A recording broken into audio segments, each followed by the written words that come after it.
سرکار دو عالم حضرت محمد صلی اللہ علیہ وآلہ وسلم اپنے صحابہ اکرام کے درمیان میں بیٹھے تھے کہ یتیم جوان شکایت لیے حاضر خدمت ہوا اور عرض کرنے لگا، یا رسول اللہ صلی اللہ علیہ وآلہ وسلم، میں اپنے کھجوروں کے باغ کے ارد گرد دیوار تعمیر کرا رہا تھا کہ میرے ہمسائے کی کھجور کا ایک درخت دیوار کے درمیان میں آ گیا۔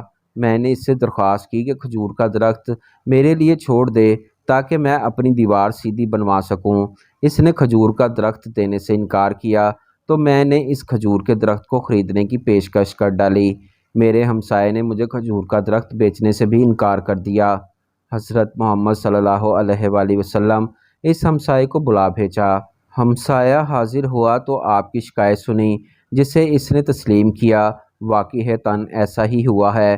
آپ صلی اللہ علیہ وآلہ وسلم نے اس سے فرمایا کہ تم اپنی کھجور کا درخت اس نوجوان کے لیے چھوڑ دو یا اس درخت کو نوجوان کے ہاتھوں فروخت کر کے قیمت لے لو۔ اس نے دونوں حالتوں میں انکار کیا۔ آپ صلی اللہ علیہ وآلہ وسلم نے اپنی بات کو ایک بار پھر دہرایا، کھجور کا درخت اس نوجوان کو فروخت کر کے پیسے بھی وصول کر لو اور تمہیں جنت میں بھی ایک عظیم و شان کھجور کا درخت ملے گا جس کے سائے کے طوالت میں سوار 100 سال تک چلتا رہے گا۔ دنیا کے ایک درخت کے بدلے میں جنت میں ایک درخت کی پیشکش ایسی عظیم تھی جس کو سن کر مجلس میں موجود سارے صحابہ اکرام دنگ رہ گئے۔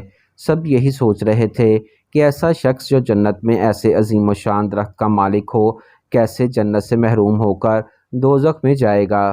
مگر وائے قسمت کہ دنیاوی مال و دولت کی لالچ اور طمع آڑے آ گئی اور اس شخص نے کھجور کا درخت بیچنے سے انکار کر دیا۔ مجلس میں موجود ایک صحابی ابا الدحیٰ آگے بڑھے اور حضور سے عرض کی، یا رسول اللہ صلی اللہ علیہ وآلہ وسلم، اگر میں کسی طرح وہ درخت خرید کر اس نوجوان کو دے دوں تو کیا مجھے جنت کا وہ درخت ملے گا؟ محمد صلی اللہ علیہ وآلہ وسلم نے جواب دیا، ہاں تمہیں وہ درخت ملے گا۔ ابا الدحیٰ اس آدمی کی طرف پلٹے اور اس سے پوچھا، میرے کھجوروں کے باغات کو جانتے ہو؟ اس آدمی نے فوراً جواب دیا، جی کیوں نہیں، مدینے کا کون سا ایسا شخص ہے جو آپ کے 600 کھجوروں کے باغات کو نہ جانتا ہو؟ ایسا باغ جس کے اندر ہی ایک محل تعمیر کیا گیا ہے، باغ میں میٹھے پانی کا اور باغ کے ارد گرد تعمیر خوبصورت اور نمایاں دیوار دور سے ہی نظر آتی ہے۔ مدینے کے سارے تاجر تیرے باغ کی اعلیٰ اقسام کی کھجوروں کو کھانے اور خریدنے کے انتظار میں رہتے ہیں۔ ابا الدحیٰ نے اس بار شخص کی بات کو مکمل ہونے پر کہا، تو پھر کیا تم اپنے اس کھجور کے ایک درخت کو میرے سارے باغات، محل، کنویں اور اس خوبصورت دیوار کے بدلے میں فروخت کرتے ہو؟ اس شخص نے غیر یقینی سے حضرت محمد صلی اللہ علیہ وآلہ وسلم کی طرف دیکھا کہ کیا عقل مانتی ہے کہ ایک کھجور کے بدلے میں اس کے 600 کھجوروں کے باغات کا قبضہ بھی مل پائے گا کہ نہیں؟ معاملہ تو ہر لحاظ سے فائدہ مند نظر آ رہا تھا۔ حضرت محمد صلی اللہ علیہ وآلہ وسلم اور مجلس میں موجود صحابہ اکرام رضی اللہ تعالی عنہ نے گواہی دی اور معاملہ طے پا گیا۔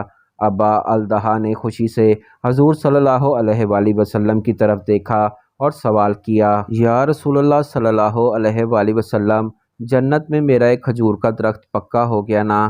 آپ صلی اللہ علیہ وآلہ وسلم نے فرمایا، نہیں۔ ابا الدحیٰ سرکار صلی اللہ علیہ وآلہ وسلم کے جواب سے حیرت زدہ ہوئے۔ آپ صلی اللہ علیہ وآلہ وسلم نے اپنی بات کو مکمل کرتے ہوئے جو کچھ فرمایا اس کا مفہوم یوں بنتا ہے کہ اللہ رب العزت نے تو جنت میں ایک درخت محض اس درخت کے بدلے میں دینا تھا، تم نے اپنا پورا باغ ہی دے دیا۔ اللہ رب العزت جو دو کرم میں بے مثال ہیں، انہوں نے تجھے جنت میں کھجوروں کے اتنے باغ عطا کیے ہیں، کثرت کی بنا پر جن کے درختوں کی گنتی بھی نہیں کی جا سکتی۔ ابا الدحیٰ، میں تجھے پھلوں سے لدے ہوئے ان درختوں کی کس قدر تعریف بیان کروں؟ آپ صلی اللہ علیہ وآلہ وسلم اپنی اس بات کو اس قدر دہراتے رہے کہ محفل میں موجود ہر شخص پر حسرت کرنے لگا کہ اے کاش وہ ابا الدحیٰ ہوتا۔ ابا الدحیٰ وہاں سے اٹھ کر جب اپنے گھر کو لوٹے تو خوشی کو چھپا نہ پا رہے تھے۔ گھر کے باہری سے اپنی بیوی کو آواز دی کہ میں نے 4 دیواری سمیت یہ باغ، محل اور کنواں بیچ دیا ہے۔ بیوی اپنے خاوند کی کاروباری خوبیوں اور صلاحیتوں کو اچھی طرح جانتی تھی۔ اس نے اپنے خاوند سے پوچھا، ابا الدحیٰ کتنے میں بیچا یہ سب کچھ؟ الدہا نے اپنی بیوی سے کہا، میں نے یہاں ایک درخت جنت میں لگے ایسے ایک درخت کے بدلے میں بیچا ہے جس کے سائے میں سوار 100 سال تک چلتا رہے۔ الدہا کی بیوی نے خوشی سے چلاتے ہوئے کہا، الدہا تو نے منافع کا سودا کیا ہے، الدہا تو نے منافع کا سودا کیا ہے۔